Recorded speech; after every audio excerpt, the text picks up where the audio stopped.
নমস্কার বন্ধুরা, পায়েলস কিচেনে সকলকে স্বাগত। আজকে একটা নতুন রেসিপি নিয়ে চলে এলাম, চিকেন চাপ। চলো দেখে নেওয়া যাক। আমি চিকেন চাপের জন্য 600 গ্রাম চিকেন নিলাম। চিকেনটাকে ভালো করে ধুয়ে নিলাম, দিয়ে সবকটা উপকরণ ভালো করে সাজিয়ে নিলাম।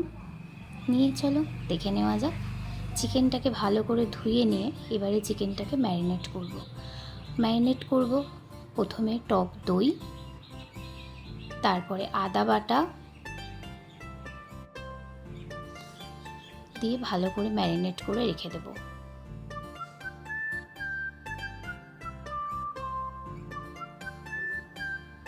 ভালো করে ম্যারিনেটটা করার পর তারপরে আদা রসুন লঙ্কার যে পেস্টটা করে রেখেছিলাম সেই পেস্টটা দেব, দিয়ে আরেকটু ভালো করে মিশিয়ে নেব। সব কিছু দিয়ে ভালো করে মিশিয়ে নিয়ে আমি 1 ঘন্টা ফ্রিজে রেখে দেব। 1 ঘন্টা ফ্রিজ থেকে বার করার পর আমি যে চালমগজ, কাজু বাদাম বাটা, পোস্ত বাটা রেডি করে রেখেছিলাম সেইটা দিয়ে ম্যারিনেট করে 1 ঘন্টা রেখে দেব রুম টেম্পারেচারে।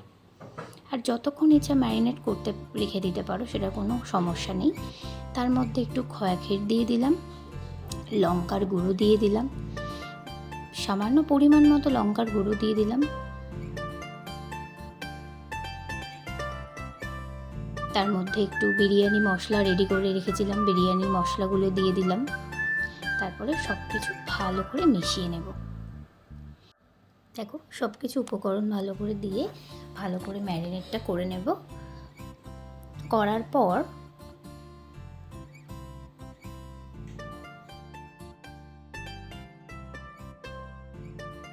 চার চামচ গোলাপ জল, 2 চামচ কেওড়া জল, নুন, সব কিছু ভালো করে দিয়ে নিলাম। তারপরে আমি জাফরান জল রেডি করে রেখেছিলাম, জাফরান জলটা দিয়ে দিলাম, দিয়ে ভালো করে ম্যারিনেট করে নিলাম। চলো, ম্যারিনেট হয়ে যাওয়ার পর চিকেনগুলোকে একটু ভেজে নেব ভালো করে। কড়াইটা তেলটা গরম হয়ে গেলে তারপরেই চিকেনটা দিয়ে ভালো করে চিকেনটাকে ভেজে নেব। নিয়ে দেখো, মোটামুটি ভাজাটা লাল লাল হয়ে আসবে, তখন তুলে রেখে দেব। দেখো, আমার ভাজাগুলো সব কিছু কমপ্লিট হয়ে গেছে। এবারে ওই তেলেই আমি যে ম্যারিনেট করা মশলাগুলো দিয়ে দেব, দিয়ে তাতে সামান্য ঘি দিয়ে ভালো করে একটু নাড়িয়ে নেব। নিয়ে ভালো করে কষার পর বেশ 2-3 মিনিট ধরে কষবো। কষার পর যখন একটু মোটামুটি হয়ে এসেছে, তেল বেরিয়ে এসেছে, তার মধ্যে একটু গোলমরিচ গুঁড়ো দিয়ে দেব, দিয়ে ভালো করে আবার একটু কষে নেব। দেখো, কালারটা কত সুন্দর এসেছে। দিয়ে তার মধ্যে একটু সামান্য জল দিয়ে ভালো করে নাড়িয়ে নেব। নিয়ে চিকেনগুলোকে দিয়ে দেব, দিয়ে চিকেনগুলো দিয়ে একটু আস্তে আস্তে নাড়বো, যাতে চিকেনগুলো ভেঙে না যায়। চলো দেখে নেওয়া যাক।